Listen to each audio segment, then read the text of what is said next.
जी बिस्मिल्लाहिर्रहमानिर्रहीम। मैं आज प्रेसिडेंट शफ़क़त को पाकिस्तान आने पे खुशामदीद कहता हूँ और मुझे आज बड़ी खुशी है कि जिस तरह आपने हमारा इस्तकबाल किया था ताशकंद में और उसके बाद फिर हमारी ट्रिप ऑर्गेनाइज़ की थी बुखारा और समरकंद में, तो मैं जो मेरी डेलीगेशन गई थी उसकी तरफ से आपका फिर से शुक्रिया अदा करता हूँ। Уважаемый господин президент Узбекской республики, добро пожаловать. Я присутствую вас и вашей делегации, что вы видели Пакистан. И тоже благодарен, что когда я был в визите в Узбекистане, вы организовали экскурсию в Ташкенте и Бухаре. Мы много что получили от этой экскурсии. और प्रेसिडेंट साहब, जो आपने और पूरी हमारे साथ मिलकर पूरी कोशिश कर रहे हैं कि जो हमारे ताल्लुकात थे उज़्बेकिस्तान के साथ इस 400-500 साल तक इस ख़ित्ते का और उज़्बेकिस्तान के बड़े करीबी ताल्लुकात थे और वो पिछले कोई 150-200 साल से जो टूट गए थे, तो हमने ये फ़ैसला किया है आपने और मैंने कि इन ताल्लुकात को फिर जोड़ें हम, और ये सिर्फ़ तिजारत ही ना हो बल्कि ये हमारे जो कल्चरल ताल्लुकात थे, हमारी तारीख़ थी, उस सब को हम सामने रखते हुए अपने ताल्लुकात आगे बढ़ाएं। Исторически мы имели связи уже 500 лет, но во время СССР эти отношения были прекращены. Мы сейчас надеемся, что исторические связи будут осуществлены, и обе страны будут взаимосвязи и будут связаны туризмом и в области торговли. पहले तो तिजारत हमारा जब से हमारी मुलाकात हुई है, जब से मैं और आपने फ़ैसला किया कि हम अपने मुल्क के ताल्लुकात बढ़ाएंगे, तो मुझे बड़ी खुशी है कि अब तक 50% एक साल के अंदर हमारी आपस में तिजारत बढ़ी है। और दूसरी चीज़, जो पाकिस्तान बिज़नेसमैन और जो उज़्बेकिस्तान के बिज़नेस कम्युनिटीज़ थी, उसके बीच में 5 गुना ज़्यादा जॉइंट वेंचर्स हुए हैं, यानी आपस में मिल के उन्होंने बिज़नेसेस शुरू किए। Я рад и удовлетворен, что уже 50% торговли больше стало между Узбекистаном и Пакистаном. И надеемся, что и дальше будет развивать наши отношения и взаимовыгоднее, и больше будет визиты бизнесменов из Узбекистана и из Пакистана.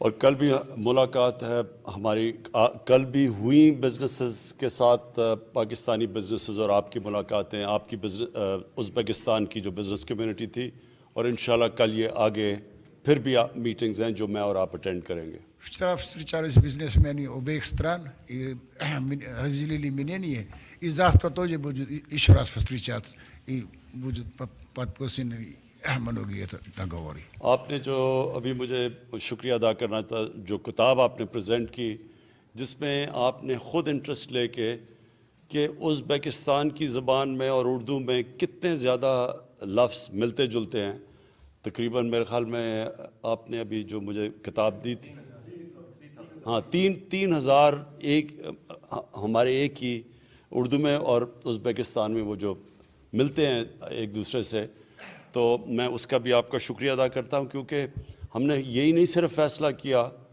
कि हम तिजारत बढ़ाएंगे, हम एक जो ज़हीरुद्दीन बाबर जो पहला मुग़ल बादशाह था जो उज़्बेकिस्तान से थे, तो उसके ऊपर अब मिलके हम जॉइंटली एक फ़िल्म भी बना रहे हैं. Вы только что мне подарили книгу, там около 3000 слов и в узбекском языке, и в нашем языке урду. Это очень я очень рад. И мы планируем Захируддин Бабар, об Захируддин Бабаре, чтобы и драма, это или фильм, чтобы издали, и мы будем это... और हमारा फैसला ये हुआ कि हम अपनी कनेक्टिविटी उज़्बेकिस्तान और पाकिस्तान अफ़गानिस्तान के थ्रू, अफ़गानिस्तान के ज़रिए आपस में जो कनेक्ट करने का हमारा प्लान है, जिसमें सबसे पहले अभी तो ट्रक्स जाने शुरू हो गए हैं, हवाई जहाज़ों से कनेक्टिविटी शुरू हो गई है। वो जो हम पूरा प्लान कर रहे हैं कि उज़्बेकिस्तान की एयरलाइन पाकिस्तान आएगी और PIA उधर जाएगी। इससे टूरिज़म भी बढ़ेगी, इससे हमारी तिजारत भी बढ़ेगी, और जो सबसे इम्पोर्टेंट चीज़ पे हमने फ़ैसला किया है कि जो ट्रेन जाएगी पाकिस्तान से अफ़गानिस्तान के ज़रिए उज़्बेकिस्तान, वो सबसे बड़ा प्रोजेक्ट है जो कि कनेक्ट भी करेगी और जो हमें पाकिस्तान को सेंट्रल एशिया से कनेक्ट करेगी और सेंट्रल एशियन रिपब्लिक्स को पाकिस्तान और फिर गवादर से कनेक्ट करेगी। Это большой проект, это связи между Узбекистаном и Пакистаном через Афганистан. Мы надеемся, что связи будут установлены и по шоссе, и по железной дороге, и по авиации, и торговля будет развиваться постепенно. हमने будет соединенный с Гвадором. हमने पाकिस्तान ने अपना मौक़िफ़ आपके सामने कश्मीर के ऊपर रखा।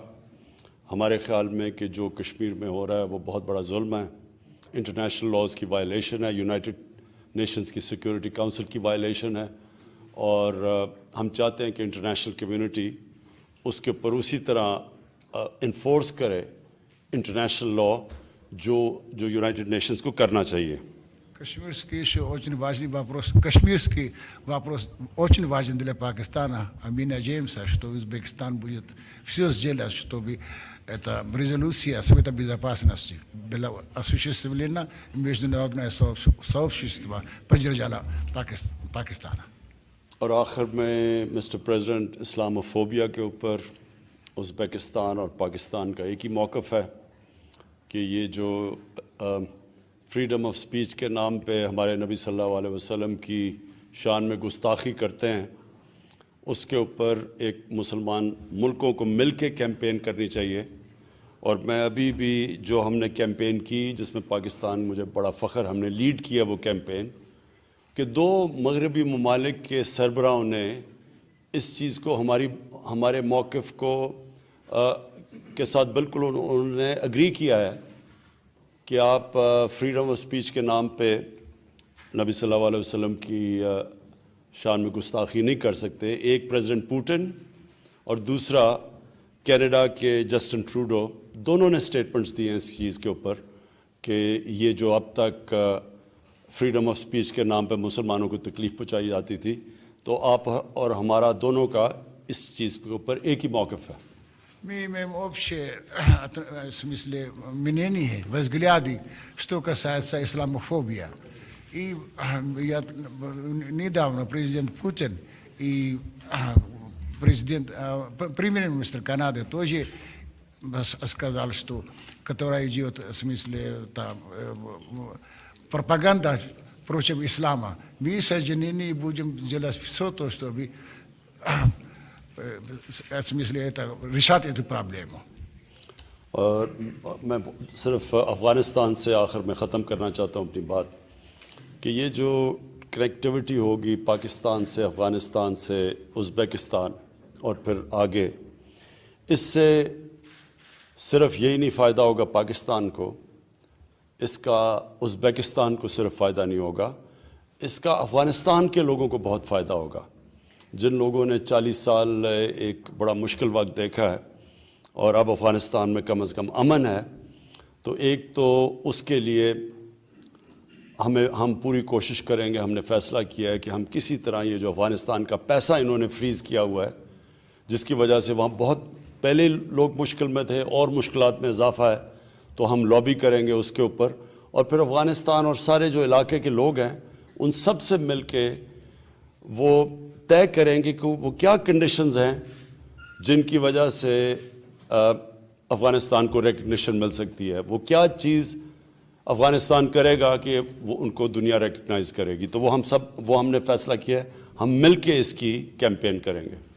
Я еще раз говорю об Афганистане, что если будет в Афганистане, не будет война, будет все спокойно, мы будем связаны с Афганистаном и с Узбекистаном. И взаимовыгоды больше получит Афганистан, чем мы страны. Мы хотим, чтобы в Афганистане было спокойно. И те деньги, которые конфисковали это западные страны, чтобы они отдали эти деньги Афганистану, и бедный Афганистан, чтобы стал на своих ногах. Hurmatli bosh vazir janoblari, hurmatli ommaviy axborot vakillari, qadrli do'stlar. Avvalambor go'zal va betakror Pokiston diyorida delegatsiyamizga ko'rsatilayotgan samimiy mehmondo'stlik uchun mamlakat rahbariyati va xalqiga chuqur minnatdorchilik bildiraman. Your Excellency, Mr. Prime Minister, dear representative of mass media, dear friends, first of all, I would like to thank you all, of course, the leadership of Pakistan and people of Pakistan for the great respect and hospitality you are showing to the delegation of Uzbekistan and the beautiful and unique land of Pakistan.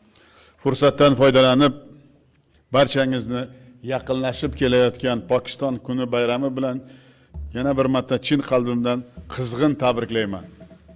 Using this opportunity one more time, I would like to sincerely congratulate you all with the occasion of upcoming holiday, great holiday, Pakistan Day.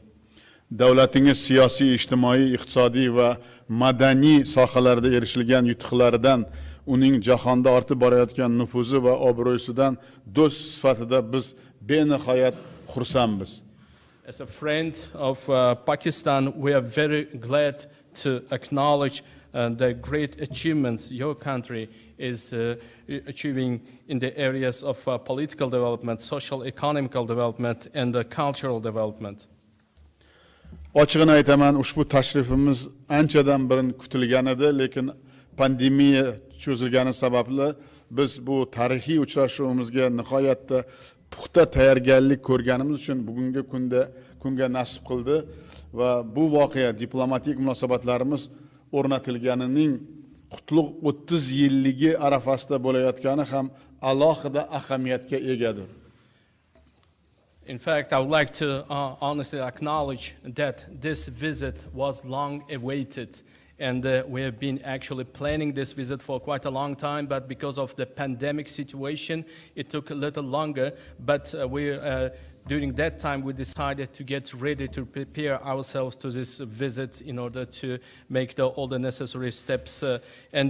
This very occasion is taking place in the celebration of the 30th anniversary of building the diplomatic relations between our countries, and it gives another good signs of importance for this issue. Biz Pokiston bilan birgalikda nafaqat ikki mamlakat, balki strategik jihatdan muhim bo'lgan Markaziy va Janubiy Osiyo mintaqalari o'rtasida mustahkam hamkorlik ko'prigini bunyod etyapmiz. And together with Pakistan, we're not only building very strong strategic cooperation between our countries, but also we are actually constructing and building that very strong and important bridge between Central Asia and South Asia. Albatta bugun hurmatli do'stlar, biz bosh vazir Imron janoblari bilan o'tkazilgan sermahsul ishonarli bir-birimizga juda ko'pdan burun bu muloqotimizni kutgan edik. Mana shu muzokaralarimiz davomida ikki tomonlama hamkorligimiz holati va istiqbollarini yuzasidan atroflicha fikr almashdik. And dear friends, today with His Excellency Prime Minister Mr. Imran, we have discussed a lot of issues and that we have been waiting for some time, and we had very productive talks, and we had actually a very good occasion to talk about the existing situation and the progress and the future achievements that we are actually very positive and decisive to achieve. Muloqotlarimiz chog'ida hukumatlarimiz amalga oshirayotgan yangi O'zbekiston, Naya Pokiston dasturlarini mushtarak ekanini yana bir bor ta'kidladik. During our negotiations, we have one more time underlined that there are a lot of similarities between the new Uzbekistan program and the Naya Pakistan program that our governments are implementing. Ayniqsa biz mamlakatlarimiz o'rtasida savdo iqtisodiy aloqalar ko'lami jadal kengayib borayotganini katta mamnuniyat bilan ta'kidladik. And with great pleasure, we have also stressed out that economic and trade relations between our countries has been developing very fast and in an expedited manner. Savdo va iqtisodiy yo'nalishlardagi aloqalarimizni chuqurlashtirish uchun katta salohiyat mavjudligini aytib o'tdik. And we have also mentioned that there is a huge opportunity and capacity even further develop and deepen our ties when it comes to trade and the economic relations.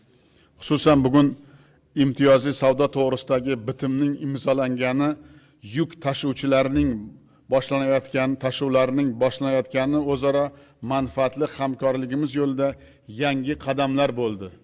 Specifically, the preferential trade agreement that was signed today, and that those cargo shipments that have, the transportations that have started today became another very important step towards strengthening our relations. Muzokaralar davomida Pokiston hududi orqali xalqaro dengiz portlariga chiquvchi Termiz, Mazar-i Sharif, Qabul, Peshawar strategik temir yo'lini qurish ishlarini yaqin muddatlarda boshlash muhimligini alohida ta'kidladik.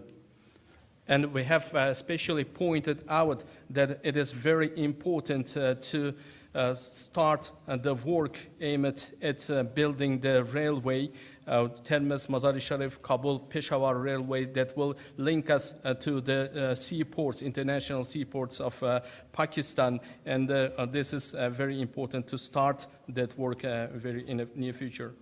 Tranzit masalalarini shaxsan nazoratga olish to'g'risida bosh vazir janoblari bilan alohida kelishib oldik. And we have reached a special separate agreement with Mr. Prime Minister about installing this personal control over the transit-related issues. Hududlarimiz o'rtasida bordi keldilar jonlashganini biz uchun ayniqsa e'tiborga molik. Misol uchun Namangan va Panjob viloyatlari o'rtasida o'zaro hamkorlik aloqalarini yuqori darajada rivojlanyapti.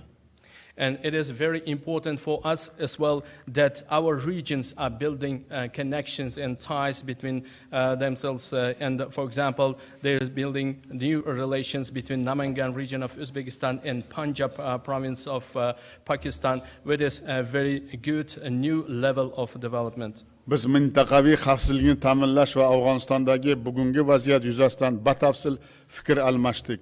Ayniqsa ushbu mamlakatda kun sayin murakkablashayotgan gumanitar holat ikki tomonda ham jiddiy tashvish va xavotir uyg'otayotganini qayd etdik. We have also discussed the issues related to regional security, and it is very important to ensure that regional security will be built, specifically taking into consideration that Afghanistan situation, and it is getting even more difficult and complicated day after day, and it is having certain impacts on the well-being of population of Afghanistan. That's why we, both sides are underlined the great concern on this situation in Afghanistan.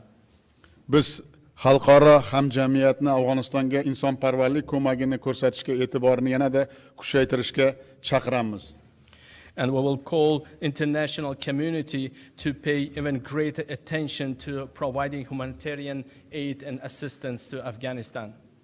Ushbu mamlakatning xorijiy banklardagi moliyaviy aktivlariga sanksiyalarni bekor qilish bo'yicha bizning yondoshuvlarimiz birga alohida bir ekanliklarini alohida qayd etdik. We have specifically and separately underlined that we have common views when it comes to the necessity of cancelling the sanctions that were imposed on the funds of Afghanistan that are located in the foreign banks. Biz Jahon sayyohlik tashkiloti bosh assambleyasi 25-sessiyasi Samarqand shahrida o'tkazish tashabbusini Pokiston tomonidan ma'qullangani, qo'llab-quvvatlangani uchun minnatdorchilik bildiramiz. And we would like to express our gratitude for Pakistan for providing support to our proposal of organizing the 25th session of the World Tourism Organization's meeting in the Samarkand city of Uzbekistan. O'z navbatda biz 2025-2026 yillar uchun Birlashgan Millatlar Tashkilotining Xavfsizlik Kengashi nodoimiy a'zoligiga Pokiston nomzodiga ovoz berishimiz yana bir bor ma'lum qilamiz. At the same time, we would like one more time to announce that we will vote for Pakistan's becoming non-permanent member of UN Security Council for the period of 2025-2026. Hurmatli jurnalistlar, qadimiy Buyuk Ipak yo'li chorrahasida joylashgan O'zbekiston va Pokiston xalqlarini azaldan umumiy tarix, o'xshash til va boy ma'naviy meros chambarchas bog'lab turadi. Dear representatives of mass media, I would like to say that the great countries of Pakistan and Uzbekistan have very strong ties being located in the crossroads of the Great Silk Road, and we have very common, a lot of similarities when it comes to history and a very similar language and a very rich cultural legacy. Biz bugun har ikki qardosh xalqlarning ko'hna an'analari, boqiy ma'naviy rishtalarini yanada qayta tiklayapmiz. And today we are actually rebuilding those bonds and links between the two great and brotherly people of these two countries. Ilm, fan, ta'lim, sanoat, kino, sport, yoshlar masalasi, axborot hamkorligi sohalaridagi aloqalarni bundan keyin ham chuqurlashtirishga kelishib oldik. We have agreed that we will further deepen our cooperation in the areas as science, education, arts, cinema, sports, and the youth, as well as in the information. Yana bir quvonarli holat O'zbekistonda yil sayin urdu tilini o'rganishga qiziqish ortib bormoqda. Yaqinda Toshkent Davlat sharqshunoslik universitetida urdu tili, adabiyoti, Pokiston tarixi va madaniyati kafedrasi tashkil qilindi. Another good development I would like to mention here that in Uzbekistan the attention and interest to Urdu language has been increasing year after year, and very recently in the Tashkent State University of Oriental Studies, the chair of Urdu language and literature, Pakistan history and culture was established. Ziyorat turizmini rivojlantirish maqsadida mamlakatlarimizda turizm vazirliklarini, vakolatxonalarini ochishga kelishib oldik. And we have agreed that in order to further develop the regional religious tourism between our countries, we will establish representative offices of tourism ministries in both countries. Kengaytirilgan uchrashuvlar chog'ida barcha yo'nalishlar bo'yicha vazirlarimizning aniq rejalarini eshitdik, 10 ta muhim hujjatlarga qo'l qo'ydik. And during these meetings with the ministers, we have discussed the issues related to developing the ties and relationships between the two ministries of both countries. And we have discussed the plans, and we have agreed on those, and we have signed 10 very important documents towards that end. Biz bugun qalbimizga yaqin bo'lgan Pokiston diyoriga tashrifimizning ilk daqiqalaridan boshlab katta izzat, ikrom va hurmatni his etib turibmiz. Bularning barchasi so'nggi yillarda bosh vazir bilan o'tkazgan do'stona va yaqin munosabatlarimizning yorqin amaliy ifodasi desak mubolag'a bo'lmaydi. And today we are very vividly feeling and there's a very great respect and attention paid by Pakistan people to our delegation during our visit. And I would like to say that if we mention that this is a very tangible result of the cooperation being developed with the support of His Excellency Prime Minister, it's not going to be any exaggeration. Ma'naviy ildizlarimizdan kuch va ilhom olayotgan aloqalarimiz kelgusida ham xalqlarimizning orzu intilishlariga va biz kutayotgan katta rejalarga mos ravishda yangi marralarga ko'tariladi. E'tiborlaringiz uchun rahmat. We believe that very strong roots that we have between our cultures will inspire us, will spur us for building even better and stronger ties between our countries, and to provide a better opportunity for development. And it will actually be intact with the dreams of both countries, and we will be able to achieve even greater levels. I believe to that. Thank you very much.